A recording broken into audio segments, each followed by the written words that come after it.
कृष्णाय वासुदेवाय हरये परमात्मने प्रणतः क्लेशनाशाय गोविन्दाय नमो नमः। अज्ञानतिमिरान्धस्य ज्ञानाञ्जनशलाकया चक्षुरुन्मीलितं येन तस्मै श्रीगुरवे नमः। वरहापीडं नटवरवपुः कर्णयो कर्णिकारं बिभ्रदासः कनककपिशं वैजयन्तीं च मालाम् रन्ध्रान् वेणोरधरसुधया पूरयन् गोपवृन्दैः वृन्दारण्यं स्वपदरमणं प्राविशद्गीतकीर्तिः। वाणीयं विनिधाय मौलिफलके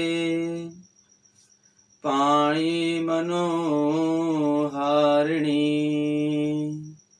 विद्यावादनकारिणी भगवती सन्तोषिनी दिव्यैस्तवैः। विद्यानेकविचारिणी त्वमगमत् त्रैलोक्यसञ्चारिणी भक्त्या तं सततं नमामि वरदं श्रीशम्भुधारेश्वरम्। सच्चिदानन्दरूपाय विश्वोत्पत्त्यादिहेतवे तापत्रयविनाशाय श्रीकृष्णाय वयं नमः। हरे कृष्ण कृष्ण कृष्ण हरे हरे, हरे राम राम राम हरे हरे। सद्गुरुदेव भगवान की जय। श्री गोपाल कृष्ण भगवान की जय। श्री राधा रानी सरकार की जय। श्रीमद्भागवत महापुराण की जय। श्री सुखदेव जी महाराज की जय। श्री वेद व्यास जी महाराज की जय। जय जय श्री राधे, जय जय श्री राधे, जय जय श्री राधे। नमः पार्वती पतये, हर हर महादेव हर।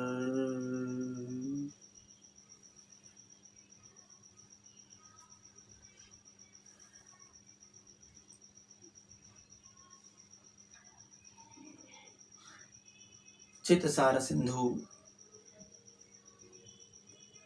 अकारण करुणा वरुणालय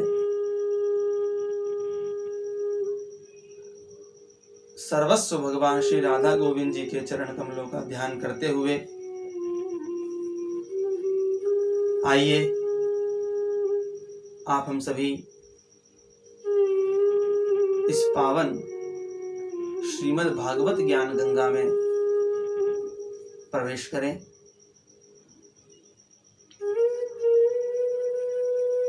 कथा में पधारे, YouTube के माध्यम से कथा को श्रवण कर रहे सभी हरि भक्तों, वैष्णव जनों के चरणों में व्यासपीठ की ओर से आप सभी को मेरा प्रणाम।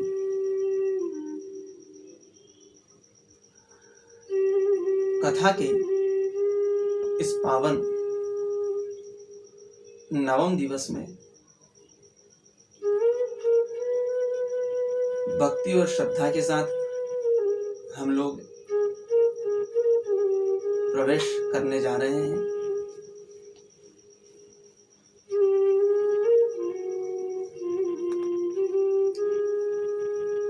कल की कथा में हम लोगों ने श्रवण किया कि किस प्रकार महाराज परीक्षित ने कली को अपने राज्य में प्रवेश दिया, 5 स्थान रहने के लिए दिए, सोने में भी एक स्थान दिया और महाराज परीक्षित ने अपने पितामह के द्वारा प्राप्त किया हुआ मुकुट धारण किया, जिससे कली उनके मस्तक पर बैठ गया और उनकी बुद्धि को भ्रमित कर दिया, जिससे कि उन्होंने शमिक ऋषि के गले में एक मरा हुआ सर्प डाल दिया।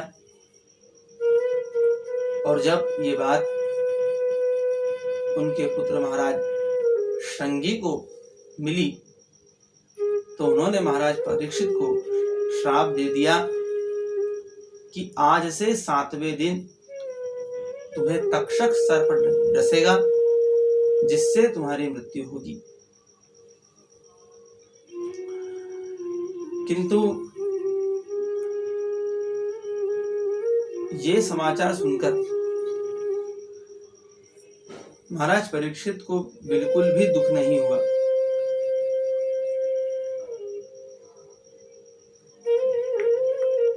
और उसी समय उन्होंने अपने राजपाट को अपने पुत्र जन्मेजय को सौंप करके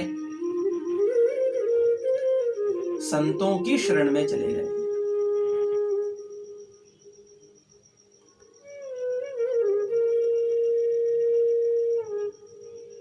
महाराज परीक्षित जो हैं, इस कथा के मुख्य पात्र हैं, इसीलिए इनके आचरण को, इनकी जीवनी को समझना बहुत आवश्यक है। साधारण मनुष्य जब कोई समस्या में घिर जाता है, जब कोई परेशानी में आ जाता है, तब वो इधर उधर भागता है, सांसारिक लोगों से शरण लेता है, दुखी होता है। परंतु महाराज परीक्षित बिल्कुल भी दुखी नहीं हुए और उसी क्षण संपूर्ण राजपाट छोड़ करके संतों की शरण में गए।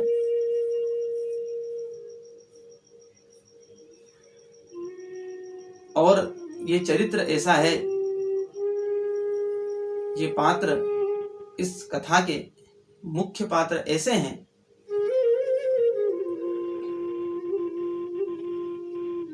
जिनका जीवन हमारे लिए प्रेरणादायक है।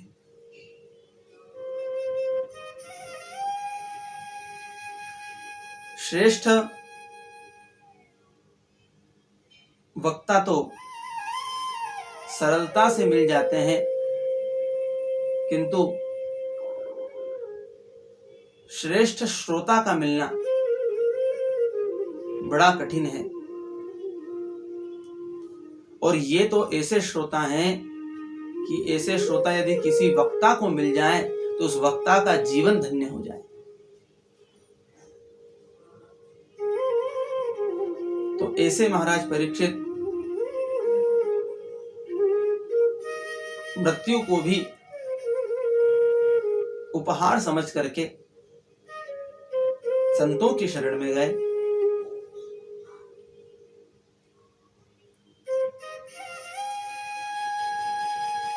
गंगा के तट पर गए और गंगा के तट पर जाकर के अनशन करना प्रारंभ कर दिया, प्रायश्चित करना प्रारंभ कर दिया।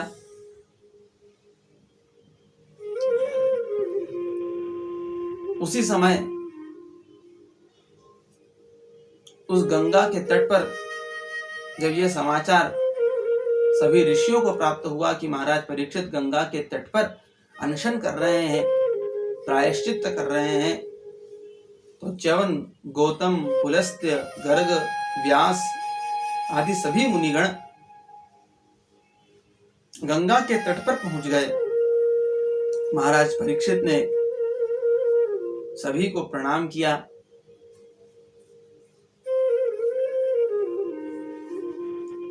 और सभी से पूछा कि हे ऋषियों, मुझे श्रृंगी ऋषि का श्राप हुआ है कि आज से 7वें दिन मुझे तक्षक सर्प डसेगा, जिससे मेरी मृत्यु होगी। तो कृपया आप लोग बताइए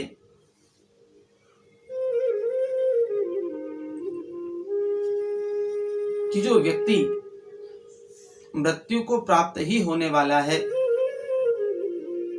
जिसका अंतकाल समीप आ गया है,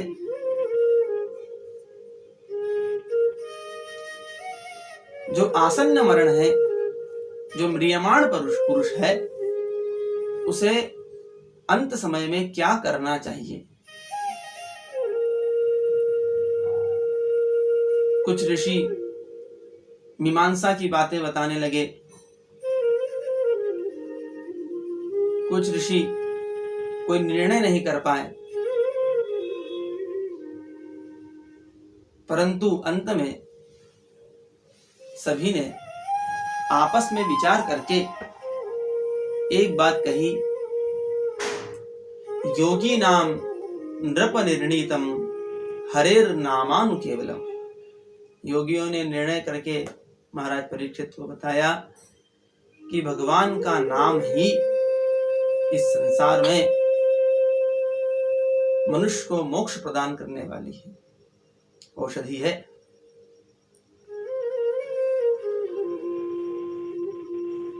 किंतु हम लोग एक विचार करें कि क्या महाराज परीक्षित वास्तविकता में मुक्ति की कामना से संतों की शरण में गए? क्योंकि ये बात इस कथा की दिशा को तय करेगी, क्योंकि हम लोग भी इस कथा को श्रवण कर रहे हैं। पर महाराज परीक्षित किस कारण से कथा को श्रवण कर रहे हैं, ये बात हमारे जीवन की दिशा को भी बदल सकती है, बना सकती है।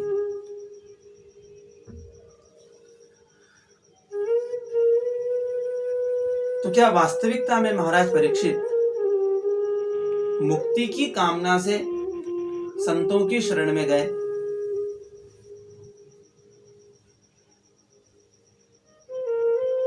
जिस व्यक्ति ने माता के गर्भ में ही भगवान के दर्शन कर लिए हों,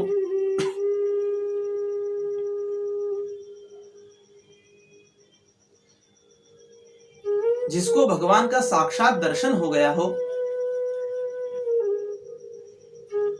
क्या उसे मुक्ति प्राप्त नहीं होगी?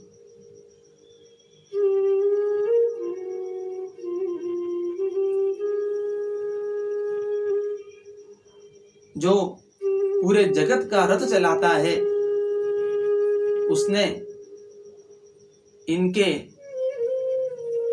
पितामह का रथ हाँका, और जिनके पितामह भगवान के स्वयं सखा रहे हों,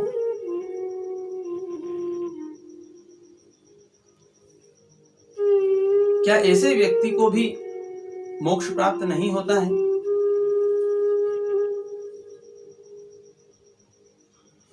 जिनके कुल में सभी भगवान के अनन्य भक्त रहे हों,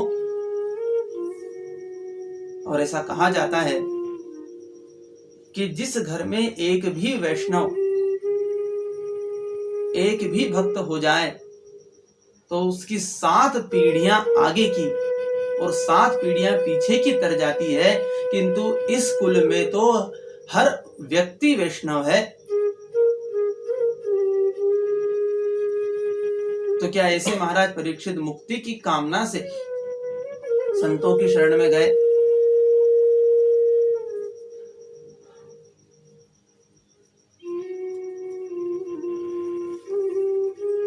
महाभारत में एक बढ़िया बात आई है, कृष्णे पादा वने जने। एक समय महाभारत का भीषण युद्ध चल रहा था और उसी दौरान रात्रि विश्राम का समय हुआ। सभी अपने अपने शिविरों में जाकर के विश्राम करने लगे।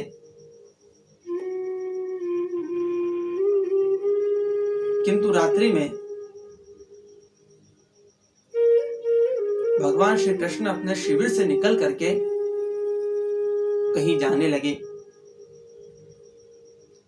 और ये बात महाराज युधिष्ठिर को पता लगी। युधिष्ठिर ने देखा कि भगवान अपने शिविर से निकल करके कहीं जा रहे हैं। महाराज युधिष्ठिर को शक हुआ कि कहीं ऐसा तो नहीं कि भगवान कृष्ण दिन में हमारे साथ रहते हों और रात्रि में कौरवों के साथ।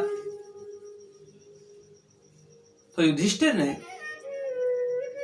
भगवान का पीछा किया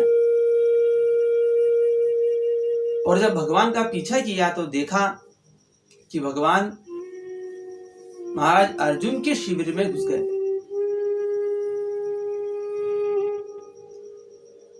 और युधिष्ठिर बाहर खड़े होकर के सभी दृश्य को देख रहे हैं। भगवान कृष्ण जहां महाराज अर्जुन सोए हुए थे वहां पर बैठे और महाराज अर्जुन के चरणों को दबाने लगे। महाराज युधिष्ठिर को यह देख करके बड़ा आश्चर्य हुआ और उन्होंने स्वयं अंदर जाकर के भगवान से ही ये बात पूछी कि हे प्रभु, ये आप क्या कर रहे हैं? इसकी तो गति बिगड़ जाएगी, क्योंकि हम सब आपको पूछते हैं, आपके चरण दबाते हैं और आप आज इसके चरण दबा रहे हैं। ये बात मुझे कुछ समझ नहीं आई। तब भगवान ने महाराज युधिष्ठिर को कहा कि हे युधिष्ठिर, अपने कानों को अर्जुन के मुख के समीप ले जाओ और जैसे ही महाराज युधिष्ठिर अपने कानों को अर्जुन के मुख की ओर ले गए तो अंदर से हर श्वास के साथ में हरे कृष्ण हरे कृष्ण हरे कृष्ण आवाज आ रही थी। भगवान कृष्ण बोले कि हे महाराज युधिष्ठिर, मैं क्या करूं? ये तो शांति से सोता है किंतु मुझे सोने नहीं देता।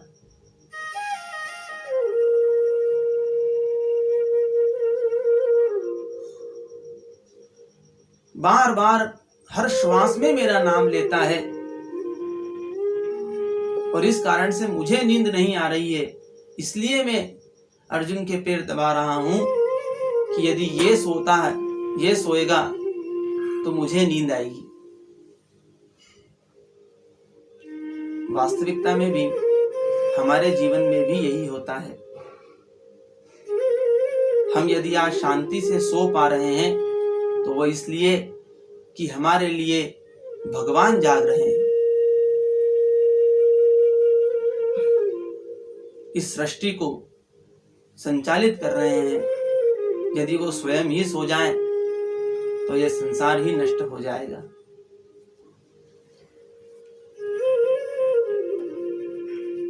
तो जिसके कुल में ऐसे महान वैष्णव रहे हों, जिनके चरण भगवान ने दबाए हों, क्या वो महाराज परीक्षित मुक्ति की कामना से गंगा तट पर गए?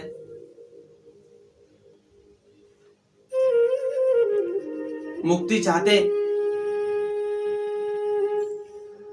तो गंगा जी में एक डुबकी लगाते तो ही मुक्त हो जाते, क्योंकि शास्त्रों ने कहा है विष्णुपादोदकं पीत्वा पुनर्जन्म न विद्यते, भुक्तिं च मुक्तिं च ददासि नित्यं भावानुसारेण सदा नराणाम्। यदि मुक्ति की कामना रख करके गंगा जी में डुबकी लगाते और एक आचमन कर लेते तो ही मुक्ति को प्राप्त हो जाते।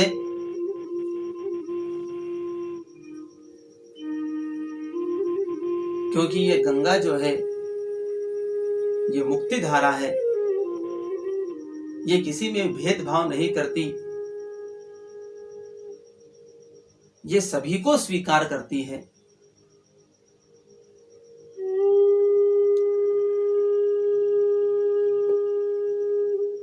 मुगल काल में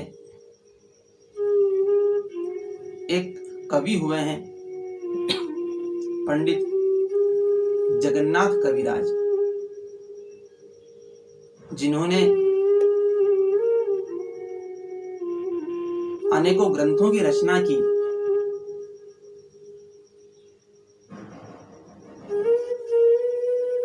पंडित जगन्नाथ कविराज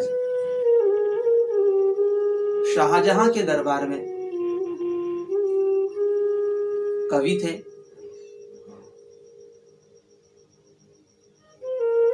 ब्राह्मण थे और उन्हीं के दरबार में रह करके साहित्य की सेवा किया करते थे।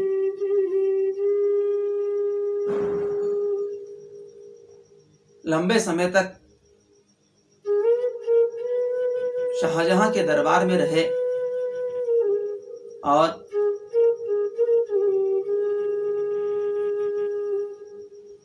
उन्हीं की बहन से इन्होंने विवाह किया, किंतु वहां के दूसरे ब्राह्मणों ने इस बात का विरोध किया और उन्हें अपनी जाति से निकाल दिया। किंतु पंडित जगन्नाथ कविराज भगवती गंगा के परम भक्त थे और नित्य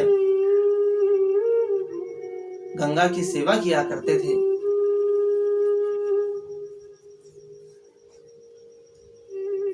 एक समय उन्होंने सभी बड़े बड़े विद्वानों को गंगा तट पर आने का न्योता दिया, क्योंकि सभी लोग बार बार उन पर लांछन लगाते, बार बार उन्हें अपमानित करते। तो सभी लोगों को उन्होंने गंगा तट पर आमंत्रित किया और गंगा तट की सबसे ऊपर वाली सीढ़ी पर जाकर के बैठ गए अपनी पत्नी के साथ। सभी विद्वान वहां उपस्थित हुए और इस दृश्य को देखने लगे। जब सभी विद्वान वहां एकत्रित हो गए तो पंडित जगन्नाथ कविराज ने माता गंगा से ये प्रार्थना की कि हे भगवती गंगा, यदि आप किसी में भेदभाव नहीं करती हैं, सबको समान दृष्टि से देखती हैं, और यदि मैंने सच्चे हृदय से आपकी सेवा की है और जीवन में कोई गलत कार्य नहीं किया है, तो आप आज मुझे अपने चरणों में स्थान दीजिए, मुझे स्वीकार कीजिए। ऐसा कहते हुए 52 श्लोकों से भगवती गंगा की पावन स्तुति की, जिसे आज भी गंगा लहरी के नाम से जाना जाता है। और पंडित जगन्नाथ कविराज एक एक पद्य पढ़ते जाते और भगवती गंगा एक एक सीढ़ी चढ़ती जाती। ऐसे कुल 52 छंदों से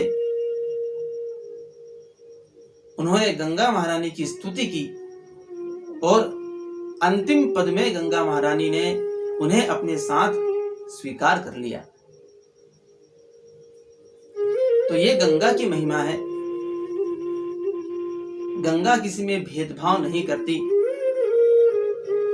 सभी को समान रूप से स्वीकार करती है, चाहे वो पुण्यात्मा हो, चाहे वो पापी हो, चाहे वो सज्जन हो, चाहे वो दुर्जन हो, वो किसी भी जाति का, कुल का, धर्म का हो, सभी को स्वीकार करती है।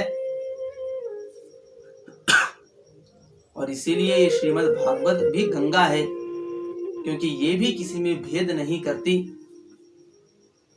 हर सुनने वाले का कल्याण करती है।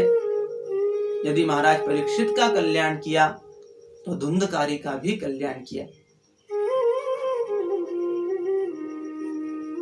पूतना का भी उद्धार किया, सभी का कल्याण करती है।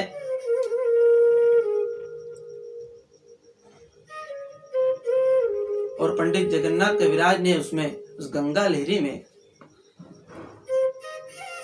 एक बहुत बढ़िया पद्य लिखा कि प्रभाते स्नाति नाम नृपति रमणी नाम कुचतटी। इस गंगा की इतनी महिमा है कि कोई राजकुमारी अपनी सहेलियों के साथ गंगा स्नान करने जा रही है, और शरीर पर मधुर सुगंधित कस्तूरी का लेप किया हुआ है, और उस कस्तूरी को लेप करके अपनी सहेलियों के साथ गंगा में प्रवेश करती हैं।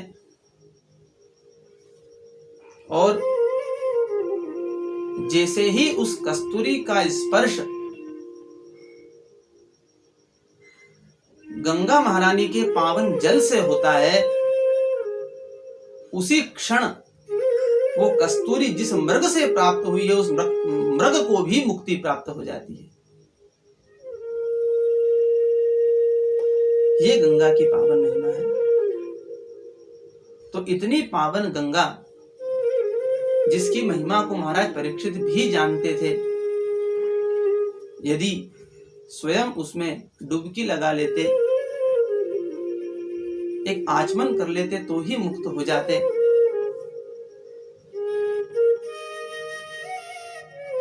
किंतु महाराज परीक्षित तो मुक्ति की कामना से कथा श्रवण करने नहीं गए थे।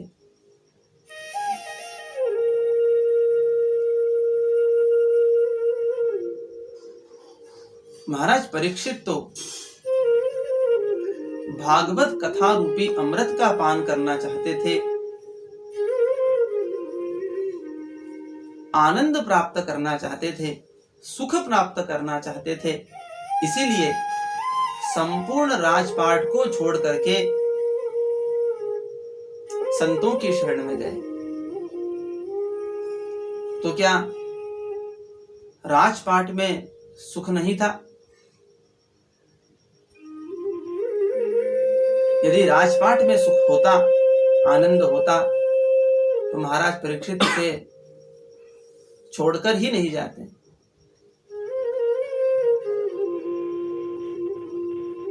सुख तो भगवान के नाम स्मरण में ही है। और ये बात रावण ने भी शिव तांडव स्तोत्र में कही है कि यदि मेरे पास कितनी भी बड़ी सोने की लंका क्यों न हो,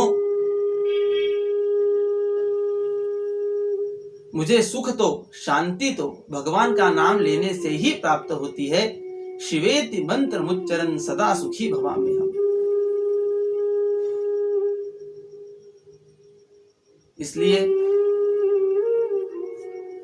आप कितना भी धन कमाइए,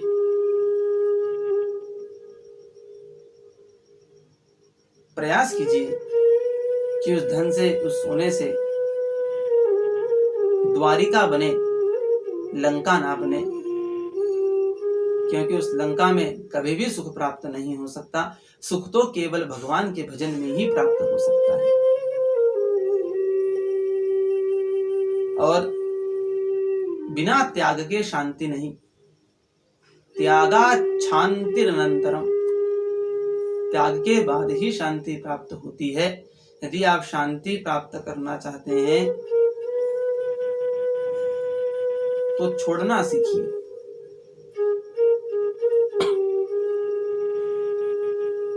क्योंकि जब तक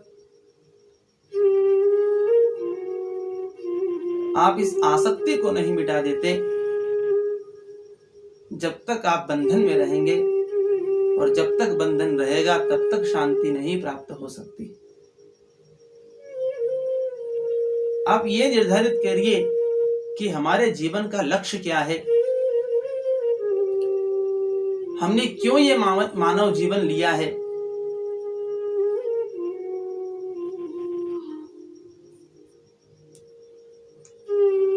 और ये विचार करके निरंतर भगवान का भजन कीजिए।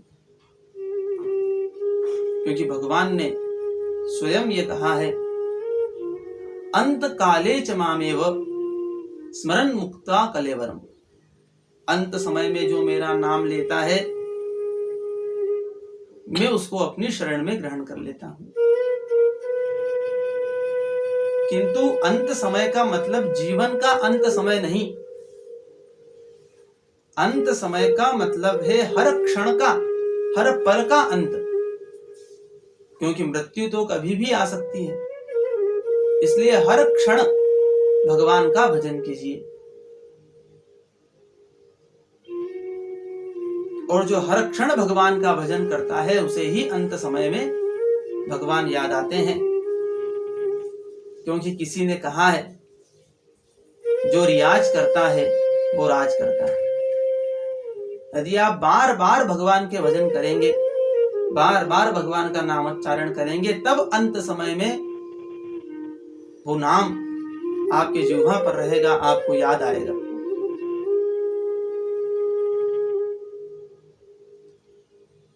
एक व्यक्ति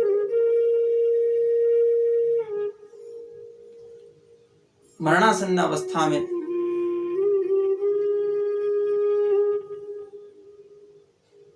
मरने के कुछ समय पूर्व अपनी शैया पर लेटा हुआ है। उसके सभी पुत्र पुत्रियां एकत्र हो गए, सभी रिश्तेदार एकत्र हो गए, और सभी पुत्र उसके आसपास, शैया के आसपास घेरा बना करके खड़े हैं। सामने द्वार है। उसी समय वो मरणासन्न व्यक्ति कुछ बोलता है।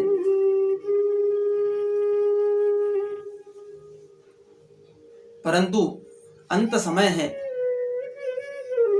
जिह्वा भी रुद्ध हो गई है, आवाज नहीं निकल रही।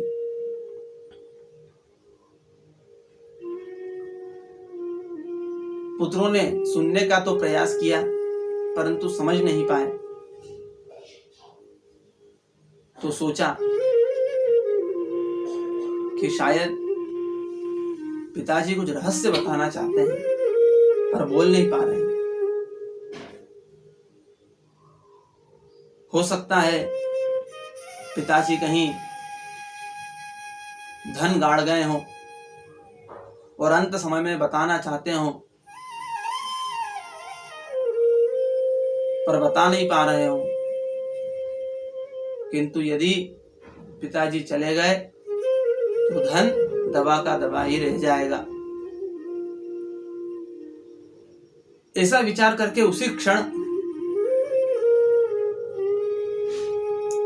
चिकित्सक को बुलाया। डॉक्टर साहब ने भी आते से ही देखा और कहा कि ठीक तो हो जाएंगे पर एक इंजेक्शन लगाना पड़ेगा। और वो इंजेक्शन 5,000 रुपए का आएगा। अब सभी पुत्र आपस में बात करने लगे कि ठीक है, यदि 50,000 1 लाख का धन 5,000 खर्च करने पे भी मिल जाता हो तो महंगा सौदा नहीं है। उन्होंने डॉक्टर को कहा कि ठीक है, लगा दीजिए। डॉक्टर ने इंजेक्शन लगाया और थोड़ी ही देर में व्यक्ति जो है वो बोलने लग गया। और जैसे ही उसके मुख में वाणी आई वैसे ही उसने कहा, चिल्लाते हुए कहा, अरे देखो बाहर वो गाय झाड़ू खा रही है। सभी पुत्रों ने माथा पीट लिया। यही होता है क्योंकि उस व्यक्ति ने पूरे समय में, पूरे अपने जीवन में वस्तुओं का, झाड़ू का ही चिंतन किया है, इसलिए अंत समय में भी उसे झाड़ू ही याद आई।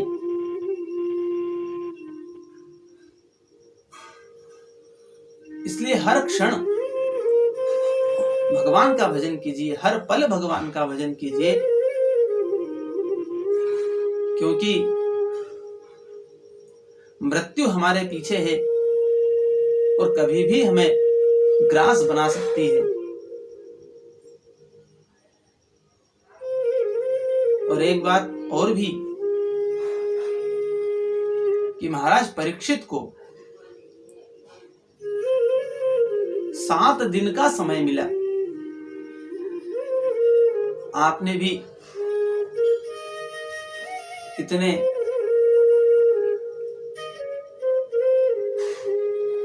पुराण कई बार पढ़े होंगे, सुने होंगे। उसमें हम लोगों ने देखा कि जब कोई ऋषि श्राप देते हैं तो तत्काल प्रभावी हो जाता है, तत्काल मिल जाता है। और श्रृंगी ऋषि भी चाहते तो ये बात कह सकते थे कि महाराज परीक्षित ने मेरे पिता के गले में सर्प डाला है, इसलिए इसी क्षण इनकी मृत्यु हो जाए, परंतु उन्होंने 7 दिन बाद मृत्यु का कहा। तो ये 7 दिन प्राप्त होना भी भगवत कृपा है।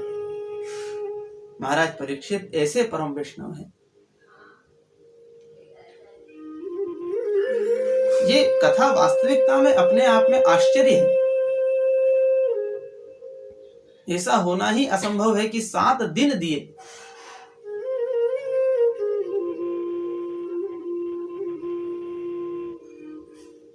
यही पुण्यों का प्रताप है, यही हमारे किए हुए कर्मों का फल है।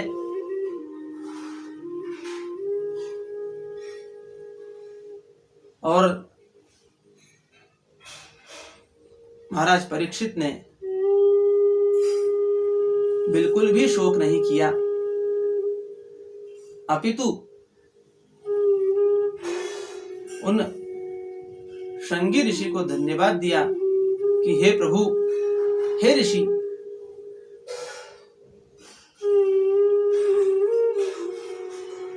आपने ठीक ही किया और भगवत कृपा मेरे ऊपर हुई है जो मुझे संतों की शरण मिली है।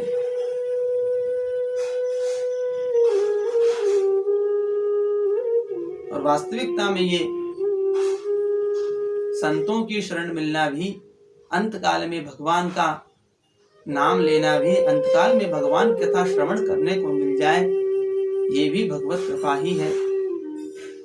और इसीलिए मैं अपने आप को भी और आप सभी को भी धन्य मानता हूं कि आज हम लोग इस कथा का श्रवण कर रहे हैं। ये श्रीमद् भागवत हमें क्या सिखाती है?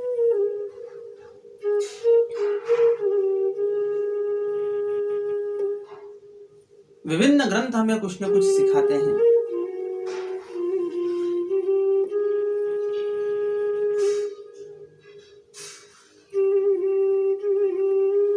महाभारत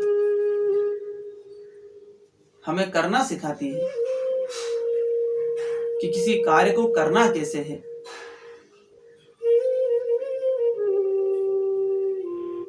भगवत गीता हमें जीना सिखाती है, जीवन को कैसे जिया जाए।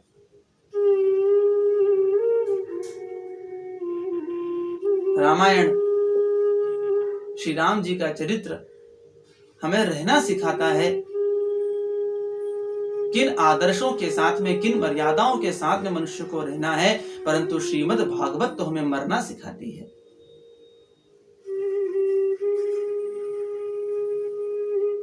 यह श्रीमद् भागवत मरने को भी उत्सव में परिवर्तित कर देती है। आज जो श्राप महाराज परीक्षित के जीवन की दुर्घटना थी, आज वो उत्सव में परिवर्तित हो गई है। यही इस श्रीमद् भागवत की विशेषता है।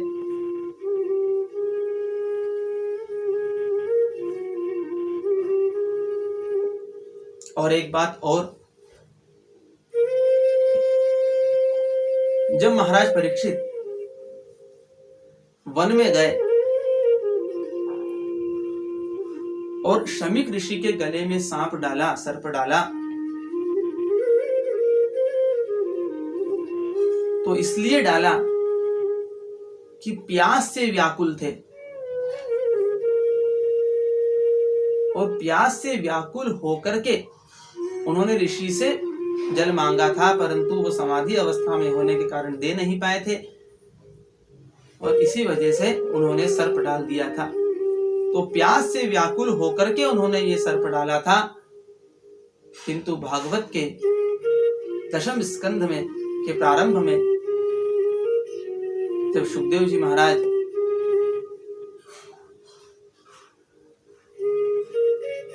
परीक्षित को ये बात कहते हैं कि इतने दिनों से हम कथा श्रवण कर रहे हैं, तुम्हें भूख प्यास लगी होगी तो तुम कुछ खा पी लो।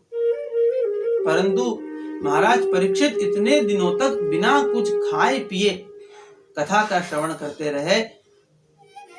जिस प्यास के कारण ये श्राप मिला, वो प्यास भी आज छूट गई इस कथामृत का पान करने से।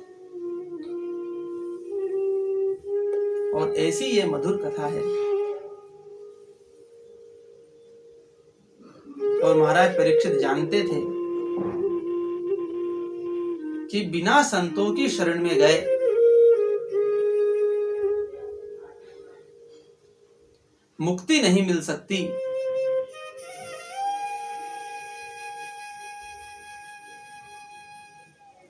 और संत इतनी सरलता से मिलते नहीं,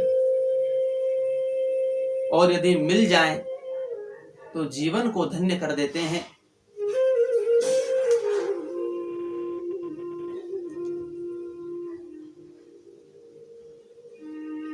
संत, गुरु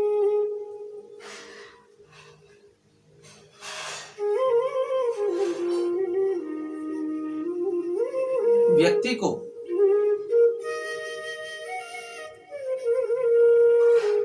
स्वयं के दम पर खड़े रहना सिखा देते हैं।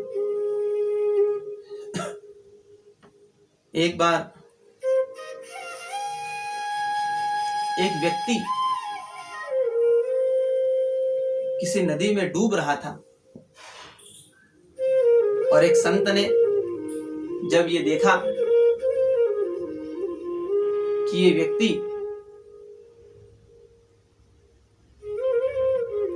डूब रहा है और डूब करके मर जाएगा, तो संत तुरंत नदी के तट पर गए और नदी के तट पर खड़े होकर के उस व्यक्ति को बार बार हाथ पैर चलाना सिखाते रहे।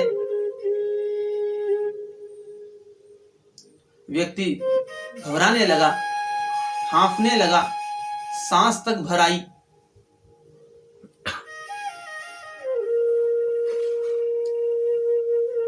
किंतु संत उसे बार बार हाथ पैर चलाना बताते रहे और अंत समय में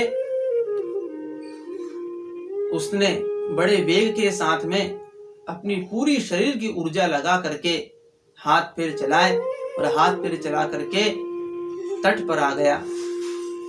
संत ने उसका हाथ पकड़ लिया, हांफने लगा, बोल नहीं पाया और जब सांस धीमी हुई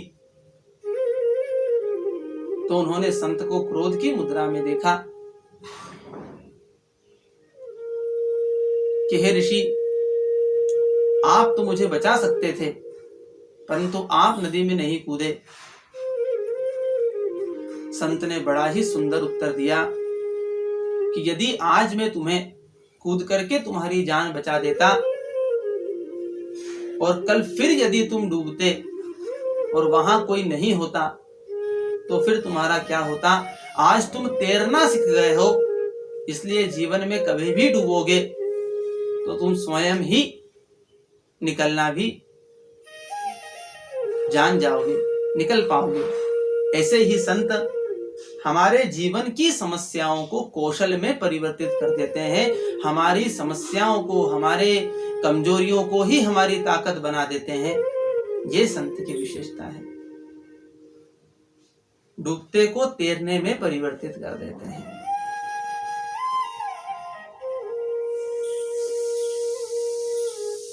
कुशलता प्रदान कर देते हैं। और कबीरदास जी ने तो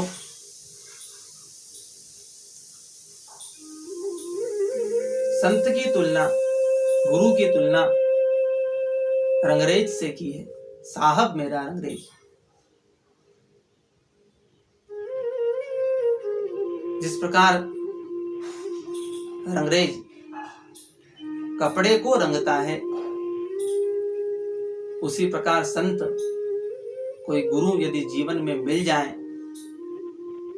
तो मनुष्य के मन को, उसके जीवन को भगवान नाम से रंग देते हैं और ऐसा रंगते हैं कि वो रंग कभी उतरता नहीं, उस पे कोई दूसरा रंग चढ़ता नहीं।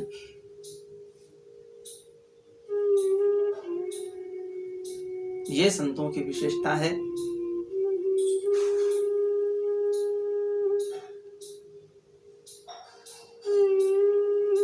और जब भी आप कोई संत बनाए, गुरु बनाए,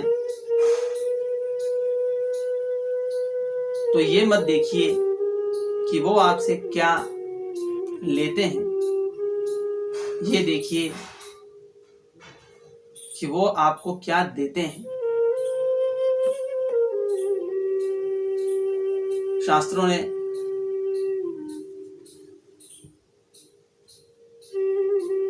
कुछ बातें बताई है।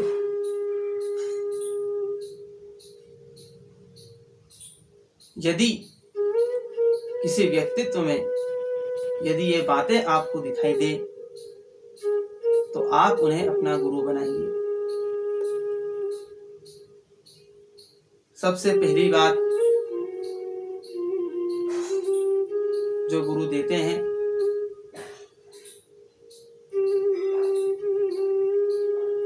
वो देते हैं आधार।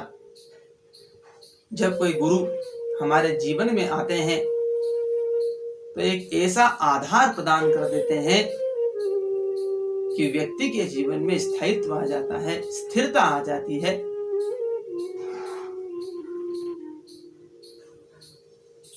व्यक्ति इधर उधर भटकता नहीं है, उसका लक्ष्य निर्धारित हो जाता है।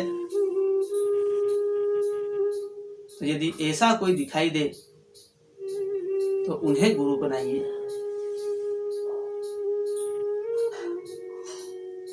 दूसरी बात जो संत प्रदान करते हैं, गुरु प्रदान करते हैं, वो है आयुध। आयुध यानी कि शस्त्र। इसका मतलब ये नहीं कि आपको लड़ना सिखा देंगे, युद्ध कौशल सिखा देंगे। इसका मतलब ये है कि यदि गुरु आपके जीवन में आ जाए तो आपको हर परिस्थितियों से मुकाबला करने की शक्ति प्रदान कर देते हैं। जीवन में कितनी भी परेशानियां क्यों न आए, आप हंसते हुए उनको पार कर सकते हैं। तो आयुध प्रदान करते हैं। तीसरी बात, आकार। जब मिट्टी गीली होती है तब कुम्हार उसे जैसा चाहे वैसा स्वरूप प्रदान कर देता है।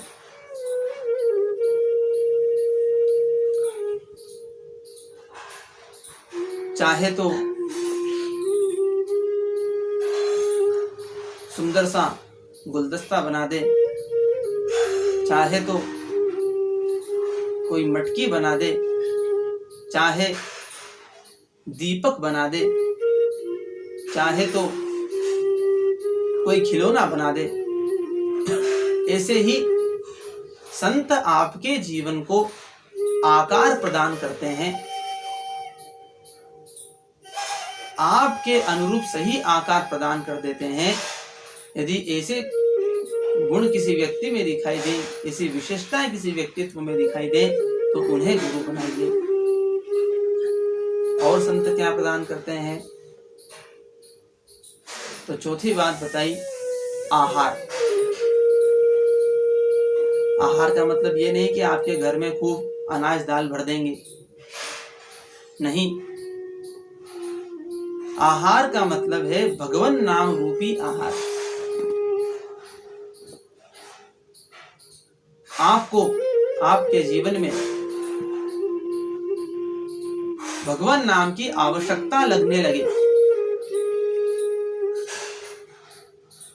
जैसे आहार शरीर के लिए आवश्यक होता है, उसी प्रकार भगवान का नाम भी यदि आपके जीवन में आवश्यक हो जाए, भगवान के नाम के बिना आपका जीवन ही नहीं चले, ये संत प्रदान करते हैं। और ये सब विशेषताएं यदि किसी में दिखाई दे तो उन्हें संत बनाइए, उन्हें गुरु बनाइए। और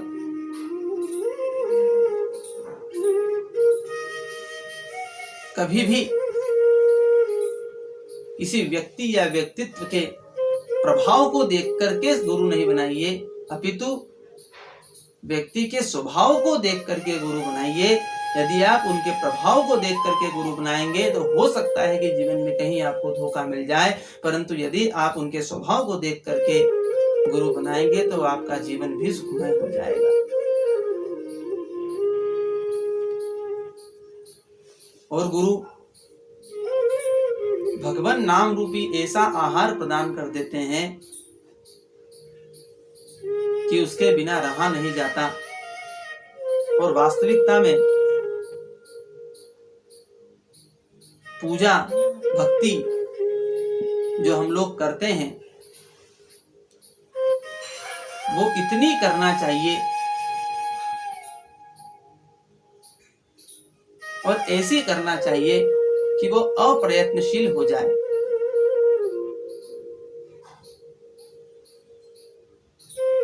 बार बार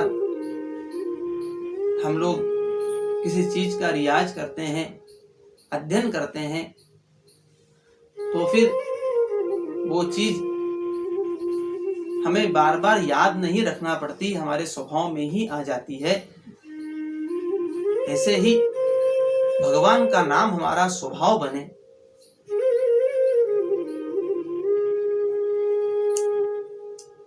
भक्ति अप्रयत्नशील हो जाए तब तक की जाए, जब अजपा हो जाए, हर श्वास में भगवान का नाम निकलने लगे,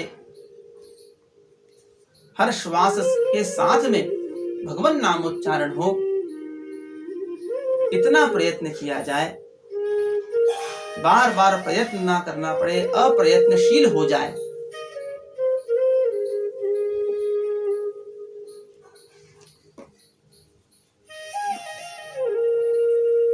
और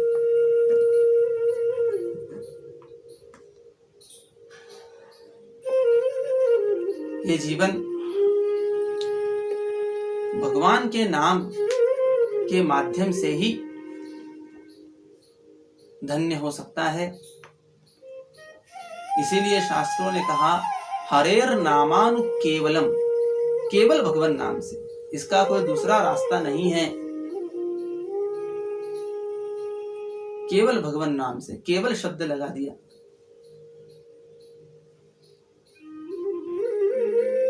और मृत्यु कोई बहुत बड़ी बात नहीं है, कभी भी आ सकती है।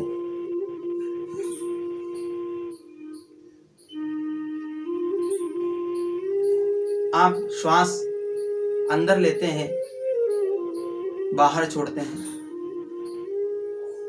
अंदर लीजिए, बाहर छोड़िए, अंदर लीजिए, बाहर छोड़िए, अंदर लीजिए, बाहर छोड़िए, अंदर मत लीजिए।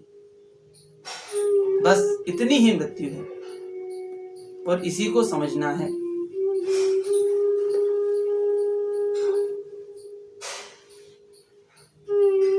इतना आपने समझ लिया तो हमारा पूरा जीवन धन्य हो जाएगा। मृत्यु का विचार कीजिए और नित्य प्रति मृत्यु का विचार कीजिए, क्योंकि मृत्यु का विचार करेंगे तो हमारा जीवन सुधरेगा। मृत्यु का विचार नहीं करेंगे तो हमारा जीवन भी बिगड़ेगा और मृत्यु भी बिगड़ जाएगी।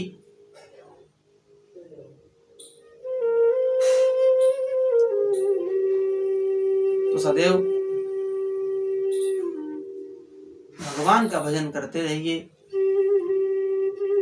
उनका नाम स्मरण करते रहिए, यही जीवन का आधार है।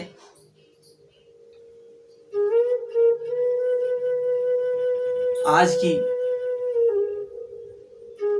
इस पावन कथा को यही विश्राम करते हैं।